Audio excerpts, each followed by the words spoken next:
오늘의 사연 시작합니다. 안녕하세요. 전 28살 지방대학을 다니는 남자입니다. 전 지방대학을 다니면서 악착같이 돈을 모아 졸업을 했습니다. 졸업할 당시 1,500만 원을 모아 졸업을 하는 아주 성실한 사람이었습니다. 졸업반인 4학년 여름방학 때 무엇을 할까 고민하다가 바닷가에서 장사를 해 돈을 벌어야겠다는 생각을 하고 아는 지인에게 바닷가에서 함께 장사를 하자고 제안했어요.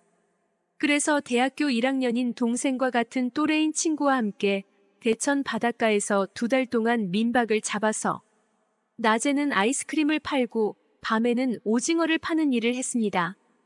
깨량 한복을 사서 준비를 하고 독특하게 장사를 할 생각으로 밀짚 모자를 쓰고 모래사장을 거닐며 아이스크림 외치면서 이쪽 끝에서 저쪽 끝까지 아이스크림 구루마를 밀면서 뜨거운 태양 아래 일을 했습니다. 아이스크림이 개당 1,000원이었는데 생각보다 많은 사람이 그냥 지나쳐 가더라고요. 나 같으면 더우니까 사 먹을 것 같았는데 그것은 제 생각일 뿐 많은 사람은 바닷가에서 노는데 여전히 정신이 없었습니다.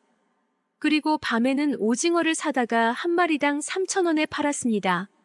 한 마리에 1,000원에 사다가 3,000원에 파는 고수익이었습니다. 근데 오징어 파는 것도 만만치 않은 것이 많은 사람이 밤에 군데군데 모여서 술을 먹고 안주를 먹고 있는 사람이 있었거든요. 전 승부수를 던졌습니다. 오징어를 팔려고 술을 먹고 있는 무리에 가서 오징어를 드시라고 하면서 춤까지 추면서 오징어 강매를 하고 있었습니다. 저의 말발에 그리고 춤발에 많은 사람들이 제가 파는 오징어를 사주었습니다. 이렇게 열심히 바닷가에서 장사를 하면서 지내는 중 바로 저의 옆방에 서울에서 놀러온 여자 3명이 숙박을 하고 있었습니다. 전 별 관심이 없었는데 저랑 같이 있는 2 남자는 저 여자들을 꼬셔서 놀러 가자고 하더라고요. 그래서 전 우리가 여기 온 목적이 장사를 하러 왔으니 장사나 하자고 하면서 거절을 했어요.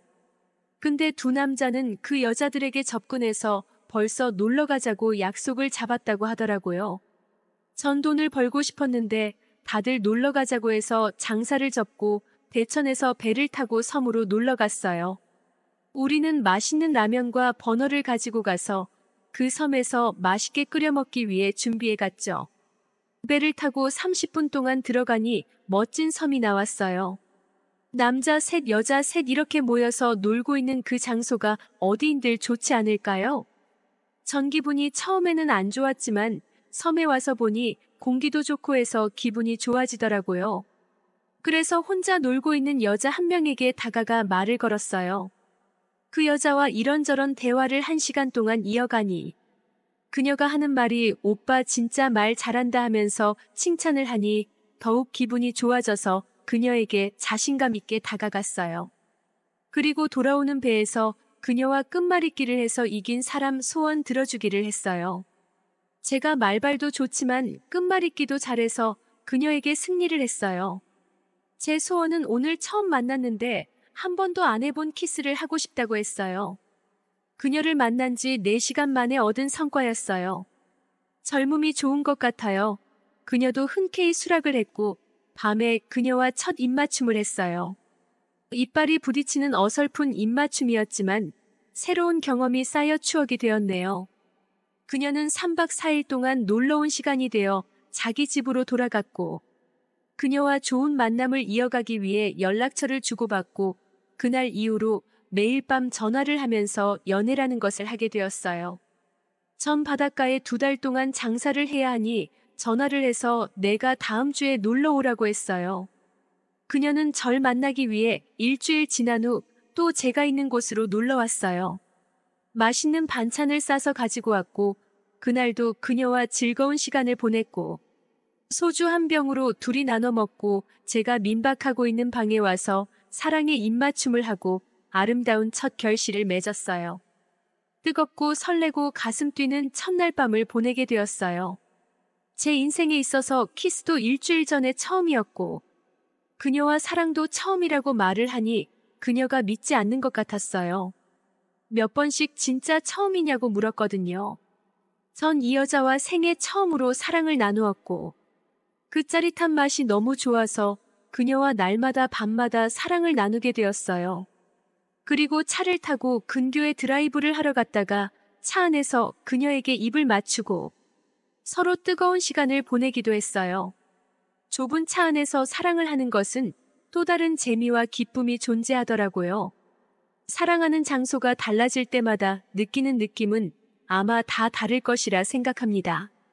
그녀가 놀러 오면 장사를 하기보다는 그녀와 바닷가에서 노는 것이 더 좋아 물에 들어가서 안고 입 맞추고 함께 물에 빠뜨리고 하면서 즐거운 시간을 보냈어요. 어느 날은 그녀와 사랑을 하기 위해 특별한 장소를 찾기 위해 숲속으로 들어갔어요. 숲속에서 한참 그녀와 사랑을 나누는데 그녀는 하다가 갑자기 모기가 너무 많다고 너무 물어서 못하겠다고 해서 사랑을 나누다 말고 그냥 바닷가로 나오게 된 사연도 있어요. 전 그녀와 사랑을 나누는 장소를 어디든지 불문하고 만나면 서로 입맞춤을 하고 사랑에 빠지는 깊은 사이가 되었어요. 그녀는 제가 있는 곳이라면 어디든지 찾아오는 여자였어요. 전 그녀가 사는 곳에 한 번도 찾아가지 않았는데 그녀는 제가 있는 곳으로 계속 찾아오는 서비스를 해주고 있었어요. 남자가 원래는 찾아가야 하는데 그녀는 제가 하는 말은 다 들어주는 착한 여자였어요. 그렇게 날 너무 좋아하다 보니 조금의 매력은 떨어지지 않았나 싶어요. 전 그녀를 엄마에게 소개해 주었고 엄마는 그녀를 그다지 좋아하지 않았어요. 그 이유는 그녀 허리에 파란 몽고 반점이 있어서 꼭 아픈 환자 같다고 하더라고요. 그녀를 저의 집에서 정식적으로 본 것이 아니라 바닷가에 놀러 온 엄마가 그녀를 본 것입니다. 2달이라는 시간이 짧고도 긴 시간이었어요. 그녀를 만나 시간이 왜 그리 빨리도 지나갔는지 장사를 마치고 제가 있는 학교로 다시 돌아왔어요. 그녀는 제가 있는 자취방으로도 놀러와서 저랑 같이 며칠씩 놀다가 가곤 했어요. 제가 그녀가 오면 그냥 보내지 않고 저를 위해 그동안 몸단장하고 있는 그녀를 마음껏 아껴주고 사랑해주고 이뻐해주는 일을 열심히 했어요. 사랑은 할수록 더욱 재미있는 놀이 같았어요. 그리고 올 때마다 맛있는 반찬을 싸가지고 오는 수고도 아낌없이 하는 여자였어요. 전 과연 이 여자와 사랑을 계속 이어나가야 하나 고민이 되었어요. 사랑한다고 하기에는 뭔가 부족한 것 같았거든요. 좋아하는 것은 분명한데 2%가 부족한 것 같았어요. 그녀와 만나서 사랑놀이하는 것은 정말로 좋으나 진심이 아니라면 서로에게 상처가 되지 않을까 하는 생각이 들어서 마음이 괴로웠어요. 이런 와중에 사건이 하나 터졌어요. 그녀가 사치를 하고 옷을 쫙 빼입고 저에게 놀러 왔어요. 전 사치하는 여자, 담배 피는 여자 제일 싫어했거든요. 그 사건 이후 속상해서 전화를 며칠 하지 않았더니 저에게 헤어지자고 하더라고요. 나보고 변했다고 하면서요. 전 아무 말도 하지 않고 그 여자 뜻대로 했어요. 그녀와 헤어진 이후 정말 나이가 먹도록 나를 그렇게 좋아하는 여자를 만나본 적이 없어요. 죽으라면 죽는 신용까지 했던 그녀가 이제는 너무 그립네요. 다시는 이런 여자 못 만나겠지요. 오늘의 사연 들어주셔서 감사합니다. 구독, 좋아요 꼭 눌러주세요.